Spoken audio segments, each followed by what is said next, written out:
இன்று நம்முடைய எல்லா கவலைகளையும் கர்த்தரிடம் ஒப்படைக்கும் நாள். வாழ்க்கையின் பாரங்கள் சில நேரங்களில் நம்மை சோர்வடையச் செய்யலாம். ஆனால் நம்மீது அக்கறையுள்ள தேவன் ஒவ்வொரு கவலையையும் தம்மிடம் ஒப்படைக்கும்படி அழைக்கிறார். அவருடைய கரங்களில் பாதுகாப்பும் சமாதானமும் உண்டு. உங்களுடைய எல்லா கவலைகளையும் அவர் மேல் வைத்து விடுங்கள். அவர் உங்கள் மேல் கவலையாயிருக்கிறார். 1 பேதுரு அதிகாரம் 5:7. Casting all your care upon him, for he careth for you. 1 Peter chapter 5:7. கர்த்தாவே, என் இதயத்தில் இருக்கும் எல்லா கவலைகளையும் இன்று உம்முடைய கரங்களில் ஒப்படைக்கிறேன்.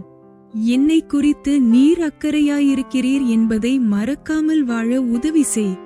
என் பயங்களை உம்முடைய சமாதானமாக மாற்றி உம்மீது முழு நம்பிக்கையோடு ஒவ்வொரு நாளும் நடக்க கிருபை தாரும்.